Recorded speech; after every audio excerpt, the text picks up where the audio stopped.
तो hello guys, welcome back. Khatri sir academy के YouTube channel पे आपका बहुत बहुत स्वागत है। हम लोगों ने कंजंक्शन का एक पार्ट पढ़ लिया था और ये कंजंक्शन का दूसरा पार्ट हमारे पास में है। देखो, कंजंक्शन का जो हमने पहला पार्ट पढ़ा था ना, वो हम लोगों ने पढ़ा था कोऑर्डिनेटिंग कंजंक्शंस। कौन सी पढ़ी थी? कोऑर्डिनेटिंग। ठीक है। अब जो हम लोगों ने पढ़ी कोऑर्डिनेटिंग, उसका मतलब होता है क्या? उसका मतलब होता है सहायक। ठीक है। और आज अगर मैं बात करता हूं कंजंक्शन की, जिसने नहीं पढ़ी पहला वाला पार्ट, तो कंजंक्शन को आप ऐसे समझो कि आपके आसपास बहुत सारे रेलवे के स्टेशन होंगे और वो एक ट्रेन को दूसरी ट्रेन से जोड़ते हैं, उन्हें हम बोलते हैं जंक्शंस। तो कंजंक्शन का भी यही रोल होता है कि एक वर्ड को, एक सेंटेंस को दूसरे सेंटेंस के साथ में जोड़ने का काम करते हैं, उसे बोलते हैं कंजंक्शन। ये वर्ड्स होते हैं। अब वर्ड्स याद करने के लिए ट्रिक होनी जरूरी है, क्योंकि कंजंक्शन में बहुत सारे वर्ड्स हैं। किस किस वर्ड को कैसे कैसे आप याद करोगे? तो कोऑर्डिनेटिंग जब कंजंक्शन हमने पढ़ी, मैंने आपको यह बताया कि कोऑर्डिनेट का मतलब होता है आपस में बातचीत करना। दो लोग होते हैं आपस में, मीडिएटर जो दो लोगों की बात करवाते हैं, उसे बोलते हैं कोऑर्डिनेट करना। तो दो चीज़ों को आपस में जोड़ना, कोऑर्डिनेट करवाना, सेंटेंसेस, वर्ड्स को, वो थी हमारी कोऑर्डिनेटिंग कंजंक्शन। वो वाला पार्ट जाके आप चेक करना, वो हमने स्टोरी के थ्रू पढ़ा हुआ है। आज जो बात कर रहे हैं वो बहुत इंपॉर्टेंट है।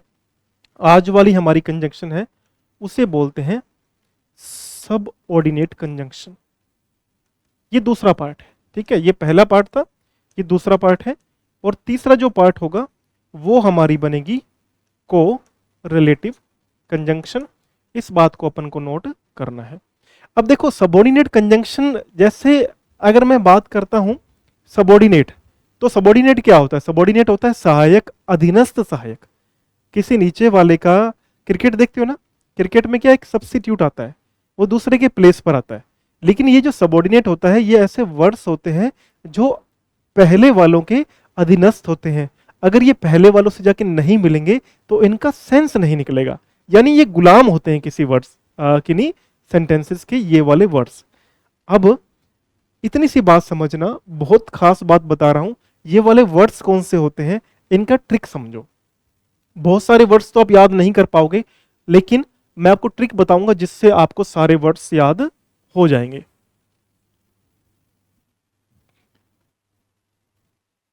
तो जैसे बात करी सबऑर्डिनेट की, सब ऑर्डिनेट का ट्रिक निकालो आप। वो ट्रिक है वाना बी। क्या ट्रिक है? Wanna be. अब इस ट्रिक से सारे के सारे वर्ड्स आपको याद हो जाएंगे और आपको ना एग्जाम्पल्स भी ऐसे याद होंगे कि एग्जाम में बैठोगे, आपको हर चीज की क्लैरिटी मिल जाएगी। वही मैं हर बार बोलता हूँ कि श्री राधे का नाम लेकर के आया करो, सेशन को पूरा एंड तक देखा करो। जहां जहां आपके काम की चीजें हैं, काम लिया करो उसको और पूरा देखा करो, लाइक किया करो, जिससे उन बच्चों तक पहुंचे जिन्हें ऐसे सेशंस की बहुत ज़्यादा नीड है। They are in need of such sessions. And अगर आप उनका एक भी लाइक करते हो तो आप उनकी हेल्प कर रहे हो इनडायरेक्टली, है ना। अब ये वाना भी क्या है? ये वाना भी वो वर्ड्स है जो सबऑर्डिनेट कंजंक्शन का पार्ट है। आपको हर एक बात मैं यहां से क्लियर करूंगा। पहले समझो वाना बी में कौन कौन से वर्ड्स आएंगे। वाना बी में अगर मैं डब्ल्यू की बात करता हूं, तो डब्ल्यू से दो वर्ड आते हैं, वो है व्हेन और दूसरा वर्ड है वाइल। ठीक है। फिर मैं बात करता हूं ए की।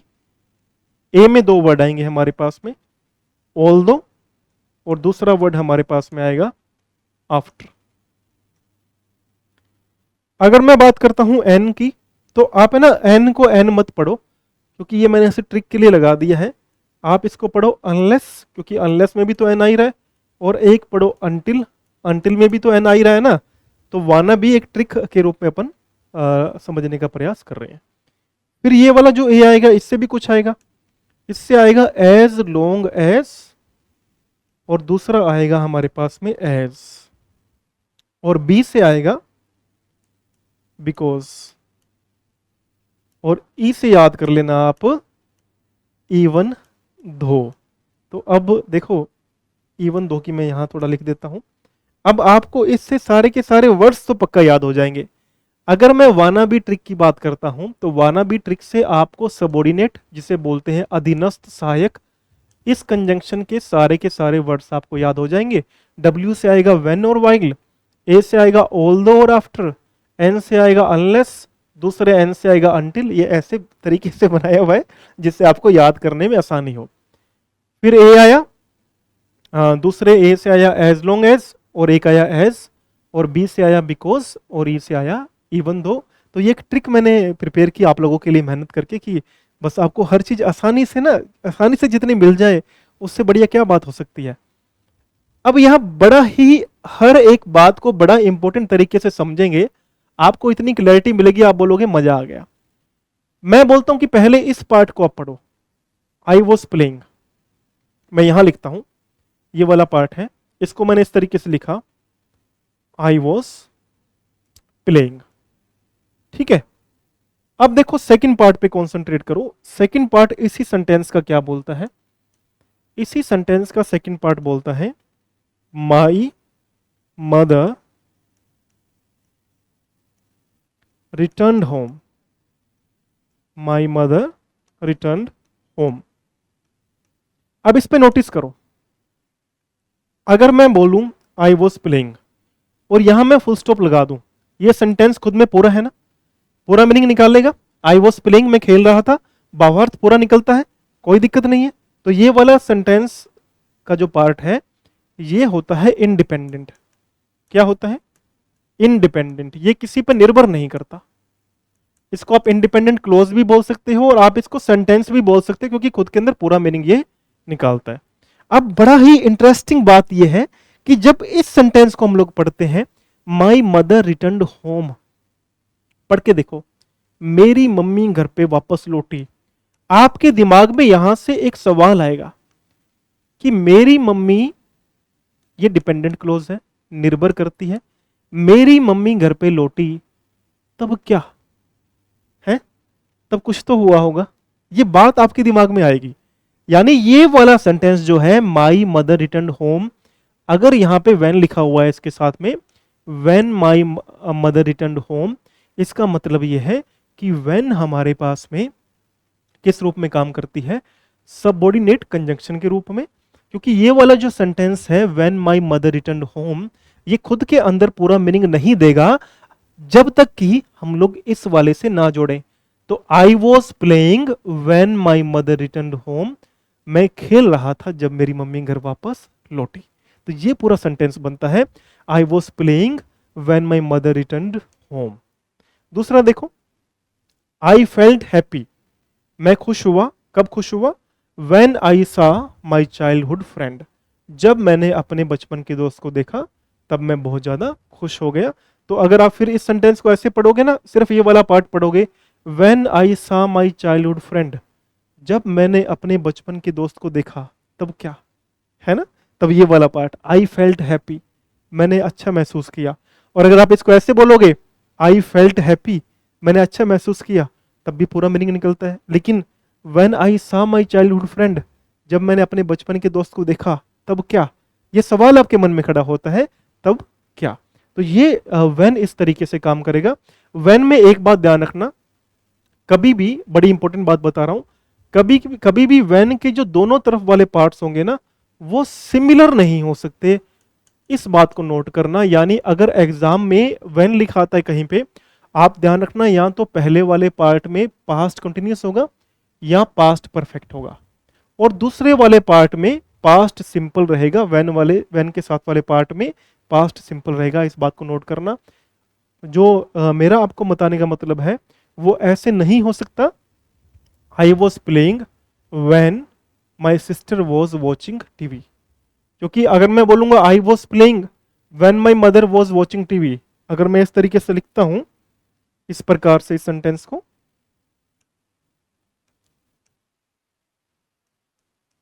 I was playing when my mother was watching TV, तो ये ग्रामेटिकली गलत हो जाएगा। जैसे मैंने बोला कि व्हेन के दोनों पार्ट सेम नहीं हो सकते।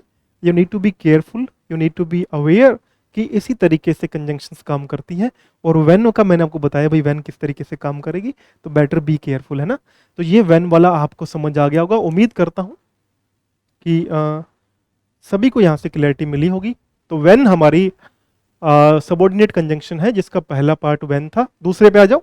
दूसरा लिखा हुआ है ना भाई, बोल के कमेंट करके बताओ कौन सा पार्ट है दूसरा। दूसरा हमारे पास में है वाइल। दूसरा क्या है? वाइल। तो वाइल को पढ़ेंगे अब। वाइल बड़ा ही इंटरेस्टिंग है। वाइल को आप पढ़ते हो ना, तो वाइल में आप देखोगे भाई दोनों तरफ की जो बातें हैं ना, दोनों तरफ की बातें जो हैं वो सिमिलर चल रही हैं। जैसे देखो, ही वॉज प्लेइंग, वह खेल रहा था। वाइल, जब, यानी कि उसी समय। She was sleeping, he was playing while she was sleeping. I was watching TV while she was reading. आप देख रहे हो दोनों में पास्ट कंटिन्यूस टेंस आ रहा है। तो वाइल का काम ये होता है कि दोनों तरफ के सेंटेंसेस जो हैं वो एक ही टेंस के होते हैं, पास्ट कंटिन्यूस के हो सकते हैं। अगर दूसरे भी होंगे आपको तब भी you need to be careful कि दोनों एक ही टेंसेस के हों। जैसे यहाँ पे, वाइल आई वॉज स्टडिंग, जब मैं पढ़ रहा था। My brother was watching TV, जब मैं पढ़ रहा था मेरा भाई टीवी देख रहा था। वाइल आई वॉज स्टडिंग, जब मैं पढ़ रहा था। My brother was watching TV, मेरा भाई टीवी देख रहा था। इस प्रकार से ये काम करते हैं दोनों ही। देखो दोनों तरफ के टेंसेज आपको दिख रहे होंगे वो सिमिलर है। इस तरीके से नहीं आ सकता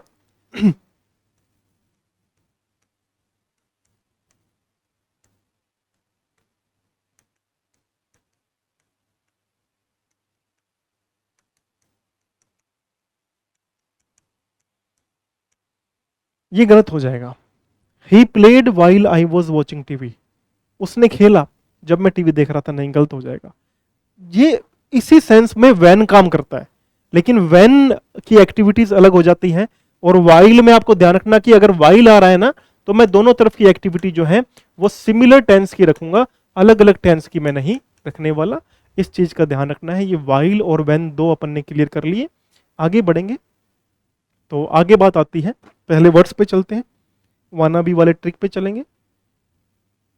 आ जाओ। फिर एक आ रहा है ऑल दो और एक आ रहा है आफ्टर। देखते हैं एग्जांपल। आफ्टर देखो, आफ्टर में बड़ी इंपॉर्टेंट बात है कि आफ्टर वाले पार्ट में आप ध्यान रखो, आफ्टर के जस्ट साथ वाले पार्ट में या तो हैड प्लस वर्ब की थर्ड फॉर्म आएगी या फिर वॉज वर हो सकता है। लेकिन कभी भी आपको इसके साथ वाले पार्ट में वर्ब की सेकंड फॉर्म नहीं लगानी है आफ्टर वाले पार्ट में। इस बात को ध्यान रखना, बहुत ही खास बात बता रहा हूं। और ये है ना, हमें तो इस तरीके से पढ़ाया जाता था कि मेरे वहां पहुंचने के, यहाँ ऐसे पेशेंट डॉक्टर के वहां पहुंचने के बाद पेशेंट मर चुका था, इस तरीके से पढ़ाया जाता था। बिफोर और आफ्टर की बात कर रहा हूं, इस तरीके से मैं पढ़ाया जाता था। तो बड़ी ही खास बातें हैं जो हमें ध्यान रखनी पड़ेंगी।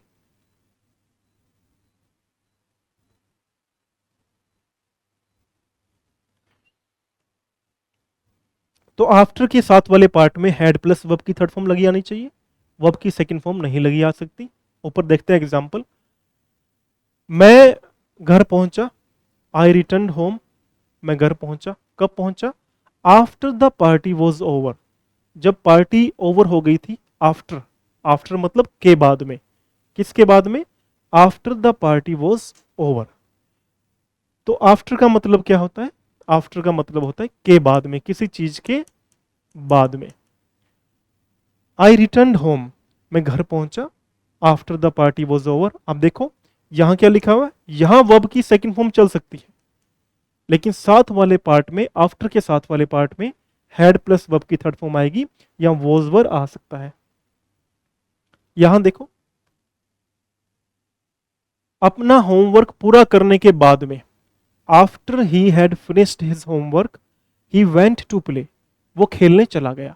तो after he had finished his homework, अपना होमवर्क पूरा करने के बाद में वह खेलने चला गया, ही वेंट टू प्ले। देख रहे हो भाई, आफ्टर का जो साथ वाला पार्ट आ रहा है ना, उसमें हैड प्लस वर्ब की थर्ड फॉर्म ही आ रही है। जो बाद में जो पार्ट आ रहा है, या जो पहले पार्ट आ रहा है जो इसके साथ में चलता है, उसमें वर्ब की सेकंड फॉर्म आती है और पास्ट सिंपल आता है। बहुत ही खास बात है। मैं आपको इस तरीके से इसको समझाता हूँ कि हमने पहले भी कई बार चर्चा करी है, आज फिर कर लेते हैं। कई बार मैंने ये बात बताई, बहुत ही खास बातें हैं ये, कि आफ्टर और बिफोर किस तरीके से काम करते हैं। अगर एग्जाम में भूल जाओ तब भी आपको एक तरीका मैं बताता हूं जिससे आप भूलोगे तो नहीं। आफ्टर का जो पार्ट होता है, आफ्टर भी दो पार्ट में आता है और बिफोर भी दो पार्ट में आता है। पहले कई बार मैंने एक बात बताई कि पास्ट की जब भी एक ही एक्टिविटी आएगी किसी भी सेंटेंस में, मान लो जनरली कोई भी बात चल रही है, अगर पास्ट की एक ही एक्टिविटी आ रही है, हमें विदाउट एनी डाउट वर्ब की सेकंड फॉर्म ही लगानी होती है। जैसे I played football, I went to purchase something, है ना, आई आस्क्ड हर, मैंने उससे पूछा। और एक बड़ा इंटरेस्टिंग क्वेश्चन एक बच्चे ने बोला था कि सर महात्मा गांधी तो बहुत पहले मर गए थे, हम लोग ऐसा क्यों लिखते हैं कि महात्मा गांधी डाइड इन, हम लोग ये क्यों नहीं लिखते कि Mahatma Gandhi had died in. Had died in इसलिए नहीं लिखते कि पास्ट में जब भी एक ही एक्टिविटी आती है, रिमेंबर कि वहां पे वर्ब की सेकंड फॉर्म लगानी है। इस बात को अपने दिमाग में फिक्स कर लो। अब एक ऐसी सिचुएशन आती है जहां पे पास्ट में दो एक्टिविटीज एक साथ में आएंगी। तो दो अगर कार्य पास्ट में एक साथ पूरे हो रहे हो, वहां पे एक कार्य में वर्ब की सेकंड फॉर्म लगानी है और दूसरा जो कार्य पूरा होता है उसमें हैड प्लस वर्ब की थर्ड फॉर्म लगानी है।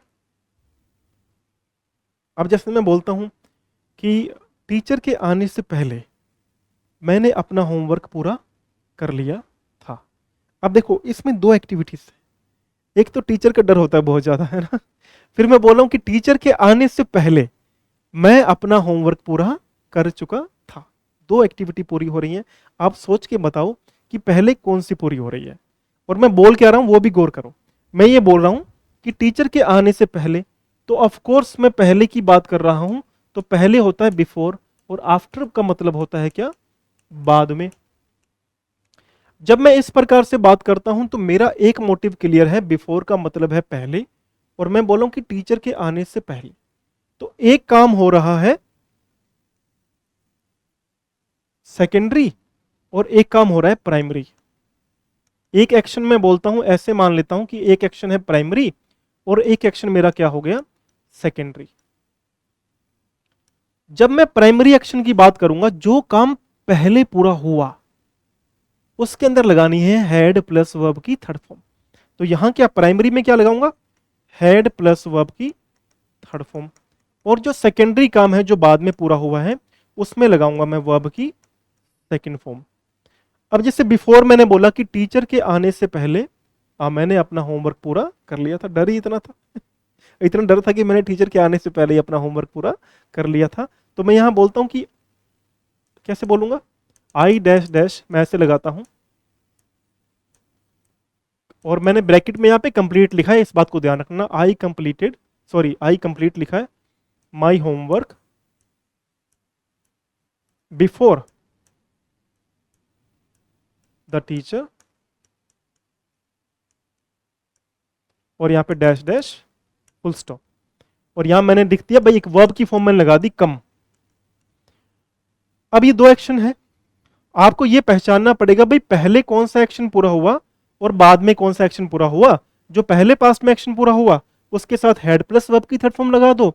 जो बाद में पूरा हुआ वो सेकेंडरी एक्शन है, उसके साथ में वर्ब की कौन सी फॉर्म लगाओ, सेकेंड फॉर्म लगाओ। जैसे मैं यहां बोलता हूं कि मुझे पता है कि मुझे टीचर का डर है और टीचर के आने से पहले पहले मुझे अपना होमवर्क पूरा कर लेना है, चुपके से टीचर को पता ना चल जाए। तो पहले मैं क्या कर लूंगा, होमवर्क पूरा करूंगा। तो ये वाला मेरा कौन सा एक्शन हुआ, प्राइमरी एक्शन हुआ। तो मैं यहां लिखूंगा आई हैड कंप्लीटेड। क्या लिखूंगा, आई हैड कंप्लीटेड। ठीक है। और टीचर तो बाद में आए, तो teacher before the teacher came. Clear है भाई सभी को, एनी डाउट एनी वन है। अब मजे की बात ये भी समझना कि बिफोर, अगर आपको ऐसे याद नहीं होता ना, तो मैंने एक फॉर्मूला बनाया था कि बिफोर के लिए फॉर्मूला बनाया था कि बिफोर को मैं बोलता हूं बीपी, यानी बिफोर के साथ में आएगा पास्ट सिंपल। बीपी बढ़ गई है, तो बिफोर के जस्ट साथ में चिपकता हुआ क्या आएगा, पास्ट सिंपल, यानी वर्ब की सेकंड फॉर्म आ सकती है। जैसे यहां देख भी रहे हो, द टीचर केम, और उसके पहले वाले पार्ट में आती है हैड प्लस वर्ब की थर्ड फॉर्म। और आफ्टर के लिए मैंने एक ट्रिक बनाई थी बच्चों के लिए। उस ट्रिक को मैंने बोला था ऐप, इसे एप्लीकेशन होती है तो ऐप बोलते हैं। तो ये बोलते हैं आफ्टर के साथ में पास्ट परफेक्ट टेंस, तो ऐप बन गया। और बिफोर के साथ में पास्ट सिंपल जस्ट चिपकता हुआ आता है, तो मेरी बीपी बढ़ गई, यानी बिफोर के साथ में पास्ट सिंपल। और फिर मैंने ऐप बनाया, यानी आफ्टर के साथ में पास्ट परफेक्ट टेंस आएगा तो आप बन जाएगा, इस प्रकार ऐप बन जाएगा। इस प्रकार से ध्यान अपन को रखना है। आप नहीं बोलेंगे नहीं तो फिर अपन कोई पॉलिटिशियन थोड़ी है। तो इस प्रकार से ध्यान रखना भाई, आफ्टर का जो पार्ट होता है ना, आफ्टर का जो पैरेलल पार्ट होता है उसमें हेड प्लस वर्ब की थर्ड फॉर्म लगती है ना। ठीक है,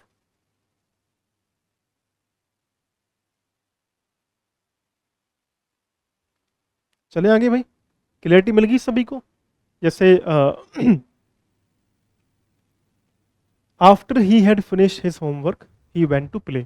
देखो अब आफ्टर के साथ में क्या आ रहा है, यहां देख रहे हो ना, आफ्टर के जस्ट साथ वाले पार्ट में क्या आ रहा है, after he had, after he had finished his homework, after he had finished his homework, तो आफ्टर के साथ में हैड प्लस वर्ब की थर्ड फॉर्म हमारे आ रही है, पता चल रहा है। और सेकंड वाले पार्ट में वर्ब की सेकंड फॉर्म आएगी, इस बात को ध्यान रखना। ही वेंट टू प्ले, यानी पहले तो उसने अपना काम पूरा कर लिया, उसके बाद में खेलने के लिए गया। तो आफ्टर वाले पार्ट में जस्ट साथ में आता है had plus third form, before के जस्ट साथ में आता है पास्ट सिंपल। बिफोर का मतलब होता है पहले, आफ्टर का मतलब होता है बाद में। क्लियर सभी को? कोई डाउट? मुझे लगता है डाउट नहीं होना चाहिए, फिर भी कोई डाउट होता है तो कमेंट करके मुझे बताना। हाँ, एक कुछ भी क्लैरिटी मिलनी होती है आपको तो आप यहाँ आ जाओ, Dushyant Khatri English grammar Insta पे आईडी है, वहाँ पहुँच जाओ, वहाँ मुझे डीएम करो, कुछ भी आपको हेल्प चाहिए तो। फेसबुक पेज है दुष्यंत कुमार के नाम से, वहाँ आ जाओ, किसी प्रकार की भी हेल्प चाहिए तो अपन अवेलेबल हैं आपके लिए। My motto is explicit and I have also mentioned a few times that I am here to help you to crack your exams and I will give my best foot forward. मैं अपना पूरा पूरा प्रयास करूंगा। I want all of you to participate, work hard till the very end of your life and succeed in life. और छोटी as में success मिल जाए ना आपको, उससे बड़ी बात क्यों नहीं, कुछ नहीं होती, क्योंकि आपके पेरेंट्स फिर क्या है, खुश रहते हैं, आप उनको खुश कर पाते हो। अगर एक लेट एज में आप कुछ भी करोगे तो आप अपने पेरेंट्स को खुश नहीं कर पाओगे, वो हैप्पीनेस आप उन्हें नहीं दे पाओगे। ये मेरा पर्सनल एक्सपीरियंस है, इसलिए मैं आपको बोल रहा हूँ। चलो भाई, अब आगे बढ़ते हैं, थोड़ा समय भी कम है इसलिए अपन आगे की ओर बढ़ते हैं। ऑल्दो पे आ जाओ। ऑल्दो बड़ा इंटरेस्टिंग बात बताता हूँ मैं आपको, बहुत सारे बच्चे यहाँ गलती करेंगे, अपन को गलती नहीं करनी है। ऑल्दो के साथ में कहाँ गया,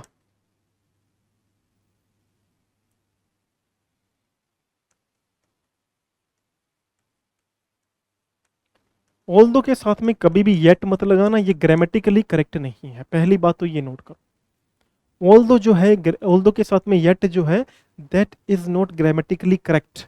बहुत सारी जगह ये लिखने को मिला आता है ऑल्दो के साथ में येट, पर ये ग्रामेटिकली करेक्ट नहीं है। आगे बढ़ते हैं, क्या बोल रहा है, हालांकि उसको तेज बुखार था, he enjoyed himself a lot. Although होता है हालांकि, हिंदी में बोलते हैं क्या, हालांकि। आप बोल रहे हो कि हालांकि उसको बहुत तेज बुखार था फिर भी उसने एंजॉय किया, तो although he had a high fever, हालांकि उसको बहुत तेज बुखार था, ही इंजॉयड हिमसेल्फ अलॉट, फिर भी उसने खुद को बहुत ज्यादा एंजॉय किया। कई होते हैं ना, देखो बुखार होने के बावजूद भी एंजॉय करना, तो although he had high fever, although he had a high fever, he enjoyed himself a lot, उसने खुद को बहुत एंजॉय किया। ऑल्दो शी वॉज टायर्ड, हालांकि वो थकी हुई थी, शी कंटिन्यूड वर्किंग, फिर भी उसने काम करना जारी रखा, तो although she was tired she continued working, फिर भी उसने काम करना जारी रखा। तो ये ऑल्दो हो गया। एक मैं आपको बताता हूं कि आप लोग कंफ्यूज रहते हो कि भाई ऑल्दो धो और इवन दो में आप कंफ्यूज रहते होगे, ठीक है। तो एक बात क्लियर कर देता हूं कि ऑल दो और दो एक जैसे ही होते हैं। ऑल दो ग्रामेटिकली यूज होता है, दो ज्यादातर इनफॉर्मल इंग्लिश में यूज होता है, तो ज्यादा चिंता नहीं करनी है इन दोनों के बीच में। एग्जाम में आप ऑल दो का यूज करोगे, धो के यूज से आप बचना है। इवन दो में क्या ध्यान रखना है, इवन दो बड़ा ही ड्रास्टिक चेंज लेकर के आता है, बड़ा ही ज्यादा फर्क लेकर के आता है किसी, हालांकि के सेंस में यूज होता है, लेकिन फर्क जो होता है, फर्क काफी ड्रास्टिक होता है, काफी ड्रामेटिक चेंज होता है। आगे एग्जांपल देखेंगे एमन दो का, समझ आपको आएगा भाई ऑल दो और एमन दो में क्या फर्क है, वहां आपको समझ आ जाएगा। अनलेस, एक तो अनलेस और अनटिल में दो बातें बड़ी इंपॉर्टेंट, अनलेस और अनटिल में दो बातें बड़ी इंपॉर्टेंट, कि दोनों के साथ में ही नोट नहीं लगाना, क्योंकि दोनों खुद में ही पहले ही बोलते हैं, एक शर्त के रूप में आते हैं, एक कंडीशन के रूप में आते हैं, कि अगर आपने ये काम नहीं किया तो ये नहीं होगा, है ना, अगर ये नहीं किया तो ऐसा नहीं होगा। तो पहले से ही कंडीशन के रूप में आता है, शर्त लगी होती है, और इनके साथ में अपन को नोट यूज नहीं करना है। नोट यूज करने से we have to be careful, हमें बचना पड़ेगा। जैसे यहां देखो क्या लिख रहा है, यू वॉन्ट सक्सीड, आप सफल नहीं होगे। कब सफल नहीं होगे, unless you work hard, unless you work hard. तो ये बोल रहा है कि अनलेस यू वर्क हार्ड, यदि आप मेहनत नहीं करोगे तो आप क्या नहीं होगे, यू वॉन्ट सक्सीड, ये विल नॉट का कंजस्टेड फॉर्म है। तो यू वॉन्ट सक्सीड, आप सफल नहीं होगे। कब सफल नहीं होगे, अनलेस यू वर्क हार्ड, अगर आप मेहनत नहीं करते।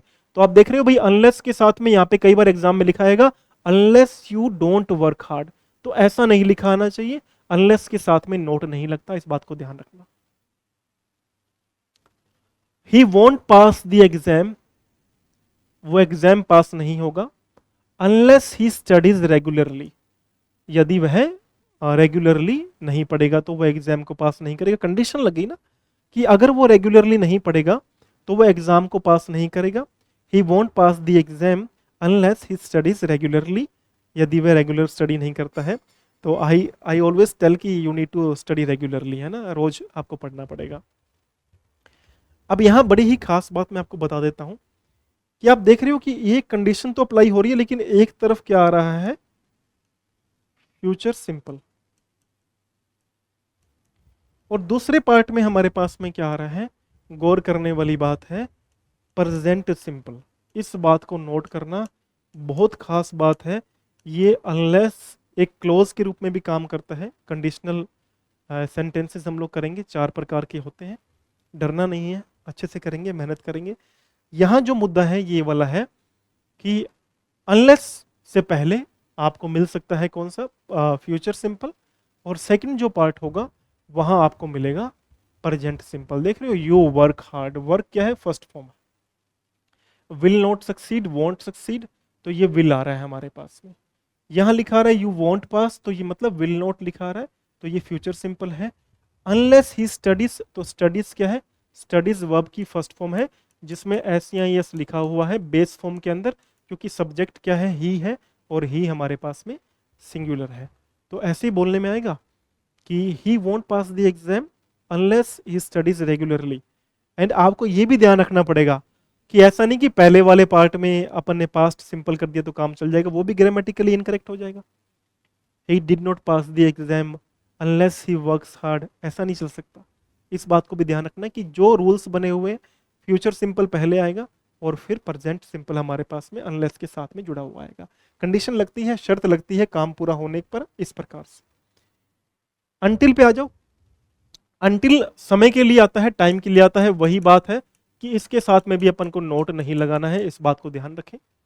वेट हेयर, यहां इंतजार करो, क्या बोल रहा है, वेट हेयर, यहां इंतजार करो, अनटिल आई कम बैक, जब तक कि मैं वापस नहीं आता, समय के लिए बोल रहा है।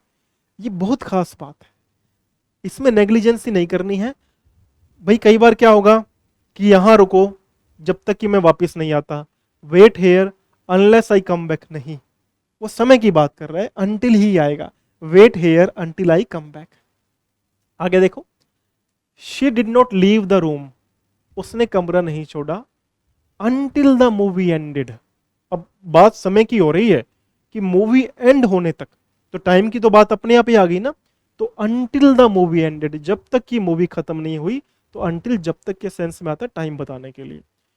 She did not leave the room, did not के साथ में लीव क्यों आ रहा है, क्योंकि लीव वर्ब की कौन सी फॉर्म है, फर्स्ट फॉर्म है। She did not leave the room until the movie ended, जब तक की मूवी एंड नहीं हुई उसने कमरा नहीं छोड़ा। इस तरीके से भी बोलते हैं कि यू वेट हेयर, आप यहाँ इंतजार करें, अनटिल आई कम बैक, जब तक कि मैं वापस आ जाऊं। या फिर आप ऐसे भी बोल सकते हैं she did not leave the room, उसने कमरा नहीं छोड़ा, अनटिल द मूवी एंडेड, जब तक मूवी एंड नहीं हुई। तो unless and until both are conditional, ये कंडीशनल होते हैं। अनलेस बहुत एक अच्छे सेंस के अंदर यूज किया जाता है, जब ये बताना हो कि ऐसा काम नहीं किया तो ऐसा हो जाएगा। वर्क हार्ड अनलेस यू, इस तरीके से बोलते हैं।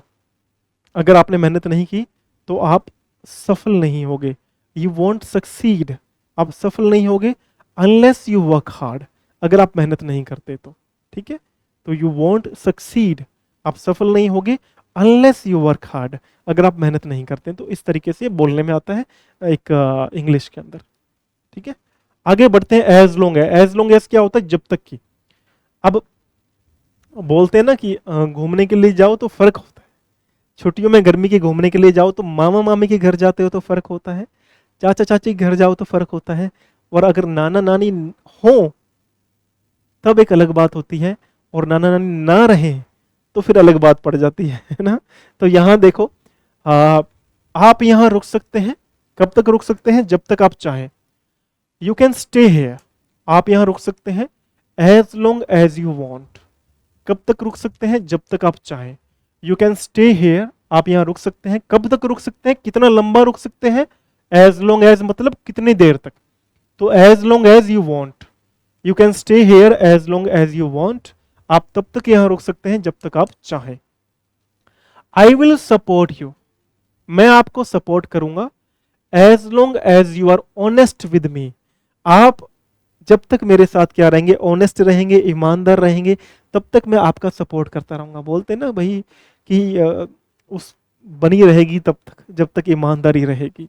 आई विल सपोर्ट यू, कब तक, as long as you are honest with me, जब तक आप मेरे साथ में क्या रहें, ईमानदार रहें, तब तक मैं आपका सपोर्ट करूंगा। इस तरीके से काम चलेगा। एज, देखो एज ये बड़ा इंटरेस्टिंग है। कई बार हम बोलते हैं ना कि जब मैं उसके बारे में सोच रहा था तभी वो मेरे सामने आ गई, ऐसा होता है। किसी व्यक्ति की बात करो तो वो सामने आ जाता है, और कई बार तो ऐसा ऐसा वाक्य होता है कि हम उसके बारे में कुछ नेगेटिव बात कर रहे होते हैं और सामने वो व्यक्ति आ जाता है, तो बड़ी ही बुरी परिस्थिति हो जाती है। और हम बोल रहे थे हाँ हाँ अभी आप ही की तारीफ कर रहे थे, और सामने वाला भी समझदार है, वो भी गेहूं खाता है, उसे भी पता आप उसकी तारीफ नहीं कर रहे थे, गड़बड़ है, दाल में कुछ ना कुछ काला है, वो भी समझ जाता है। अब देखो, जैसे इसका एज का मतलब होता है जैसे, जैसे ही। As I was thinking about her, जब मैं उसी के बारे में सोच रहा था, या जैसे ही मैं उसके बारे में सोच रहा था, शी अपीयर्ड, तभी वह आ गई। तो as I was thinking about her she appeared. As the clock struck midnight, जैसे ही आधी रात हुई, द लाइट्स वेंट आउट, बिजली चली गई। तो जैसे ही आधी रात हुई लाइट चली गई, जैसे ही मैं सोच रहा था उसके बारे में तभी वो आ गई, जैसे ही मैं एग्जाम्स के बारे में सोच रहा था तभी मेरे सामने खत्री सर की वीडियो आ गई है। तो आप लाइक भी कर दिया करो तो ये कभी कभी खुद की तारीफ कर लेनी चाहिए, है ना। ऐसा एक एक्चुअल में इट्स अ फैक्ट दैट आपको अपने लिए तब तक प्रेज करनी पड़ेगी, आपको खुद के लिए तब तक अच्छी बातें करनी पड़ेगी जब तक कि लोग आपके लिए अच्छी बातें ना करने लग जाएं। तो you have to be on your toes, you need to work hard unless and until you succeed.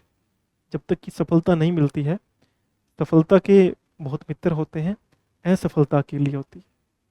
ध्यान रखें कि जब आप सफल हो जाएंगे, जब आप बहुत कामयाब हो जाएंगे, लोग आपके पीछे आएंगे, लोग अच्छी अच्छी बातें करेंगे, लोग बोलेंगे कि फलाना बहुत अच्छा था, बट तब तक के लिए आपको खुद की तारीफ खुद करनी पड़ेगी कि मैं बहुत अच्छा हूँ, मैं बहुत मेहनती हूँ, मैं रोज़ सुबह इसी एटीट्यूड के साथ उठता हूँ कि मुझसे बेस्ट कुछ नहीं, कोई नहीं है, और मैं उतना ही मेहनत करता हूँ, मुझे सफलता चाहिए।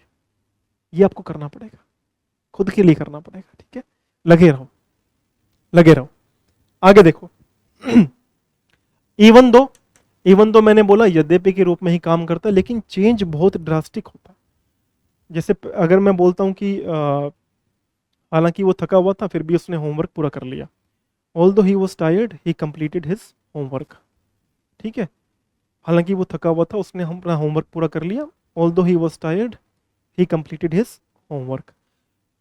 ये जो है ना इवन दो, ये ऑल्दो का पापा है, ऐसे मान लो ऑल्दो का पापा है इवन दो, क्योंकि ये ऑल्दो से ऊपर की बात करता है। ऑल्दो हालांकि बताता है, इवन दो हालांकि में ड्रास्टिक चेंज लेकर आएगा, बहुत बड़ा चेंज लेकर आएगा। एग्जाम्पल समझो, जैसे मैं बोलता हूं कि वह बाहर गए, दे वेंट आउटसाइड, वह बाहर गए। कब बाहर गए? Even though it was raining, हालांकि बरसात हो रही थी फिर भी वह बाहर चले गए। तो they went outside even though it was raining. तो ये ध्यान रखना, दे वेंट आउटसाइड, बाहर चले गए। कब चले गए? Even though it was raining, हालांकि बरसात हो रही थी। तो ऐसा लगता है ना बहुत बड़ा कोई तीर मार लिया, कि हालांकि बरसात हो रही थी फिर भी वह बाहर चले गए। They went outside even though it was raining. चाहे आप इवन दो को पहले ले आए चाहे बाद में ले आए, वो एक कंसर्न नहीं है, सेंटेंस पहले आ सकता है। देखो, अब ये देखो, even though he is rich, हालांकि वह अमीर है। He leaves a simple life, वह बड़ा सादा जीवन जीता है, रिच है, अमीर है। ऑल्दो कि लगा सकते थे, लेकिन इवन दो क्यों लगाया? ये बताने के लिए कि चेंज बहुत ज्यादा ड्रास्टिक है। Even though he is rich he leaves a simple life, बड़े ही साधारण जीवन जीता है। बड़े ही महान लोग आप देखोगे ना, बड़े लेवल के लोग, महान लोग हैं, बड़े सिंपल लाइफ जीते हैं। आप कभी मौका मिले तो जो हमारे तीर्थ बने हुए हैं वहां जाना, वहां के लोगों से मिलना। उन्हें मतलब ही नहीं है दुनिया में क्या चल रहा है। दे डोंट इवन केयर कि एआई क्या है, दे डोंट इवन केयर कि ये इंस्टाग्राम क्या है, ये टिकटॉक क्या है, ये दुनिया कौन सी है, कितना पैसा कमाना है। They don't even care. इसीलिए जीवन में खुश रहने का मूल मंत्र है कि आप स्पिरिचुअली किसी चीज से जुड़े रहें, and if you are connected God will show you many ways. आपको बहुत रास्ते मिल जाएंगे फिर। There is a path to follow, and if you follow the path of spirituality, फिर उससे बड़ा तो कुछ है ही नहीं है। उससे बड़ा कुछ है क्या? कोई नहीं बड़ा उससे। ठीक है, आगे बढ़ते हैं हम। ज्ञान की बातें करने लग गए, ऐसे क्लास में चलता रहता है, फिर बीच बीच में बातें निकल आती हैं। चलो, बिकॉज को पढ़ लेते हैं एक बारी। बिकॉज का मतलब होता है क्योंकि, और बिकॉज कारण बताने के लिए आता है, इस बात को आप ध्यान रखें। जैसे यहाँ लिखा हुआ है कि अगर मैं इस पार्ट को यहाँ पे काटूं इस प्रकार से, पहले वाली बात करता हूं। जैसे मैंने पहले बोला भाई सबऑर्डिनेट कंजंक्शन किस प्रकार से काम करती है, तो ये सेंटेंस आपको बेटर बता देगा। अगर मैं बोलता हूं because I had high fever, I had high fever, मुझे बहुत तेज बुखार था, तो आपके मन में क्वेश्चन आएगा भाई क्या, फिर क्या हुआ है? तो ये वाला कंप्लीट सेंस है, आई रिटर्न होम, मैं घर आ गया, ये अपने आप में पूरा मीनिंग देगा। लेकिन ये देखो, because I had a high fever, क्योंकि मुझे हाई फीवर था, तो ये सबऑर्डिनेट कंजंक्शन ऐसे ही काम करती हैं। ये वाला खुद के अकेले के दम पे पूरा मीनिंग नहीं निकाल सकता, इसीलिए इसे बोलते हैं डिपेंडेंट, डिपेंडेंट बोलते हैं इसीलिए इसको, ठीक है। और वो देखो, आई रिटर्न होम, मैं घर वापस आ गया, ये खुद का पूरा भावार्थ निकालता है, मीनिंग निकालता है। मैं घर वापस आ गया, आई रिटर्न होम, बात खत्म हो गई। लेकिन यहां देखो, because I had high fever, क्योंकि मुझे तेज बुखार था। तब मैं पूछता हूं भाई फिर क्या किया तुमने, तो फिर आप बोलते हो आई रिटर्न होम। तो ये वाला पार्ट खुद में पूरा मीनिंग नहीं निकालता, इसलिए इसे डिपेंडेंट क्लोज भी बोलते हैं। इस बात को ध्यान रखना, बहुत इंपॉर्टेंट बात है ये वाला। शी डिड नॉट कम, वह नहीं आई, because she was stuck in traffic, क्योंकि वह ट्रैफिक में फंसी हुई थी।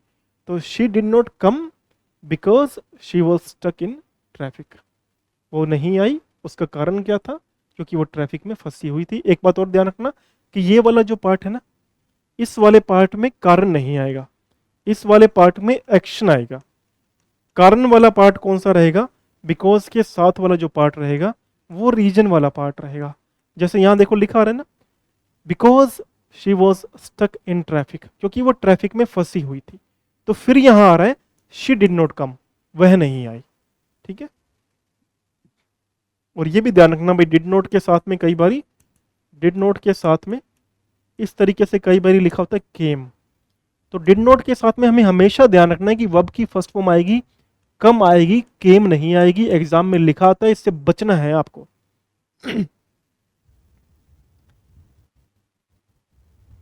तो ये हमारा जो सेशन है, कौन सी कंजंक्शन हुई, सबॉर्डिनेट। एक रह गई है कोरिलेटिव, जल्दी ही लेकर के आएंगे। जितना आप लोग इसको प्यार देंगे, जितना आप लोग इसको अप्रिशिएट करेंगे, उतना ही जल्दी हम एक सेशन और लेकर के आएंगे। ठीक है, जिसमें हम लोग फाइनल इसका जो पार्ट है, कोरिलेटिव कंजंक्शंस कैसे वर्क करती हैं, क्या फॉर्मूला है उसका, क्या ट्रिक है, वो भी आप लोग समझेंगे। ठीक है जी, सभी दोस्तों को श्री राधे, मिलते हैं अगली क्लास के अंदर।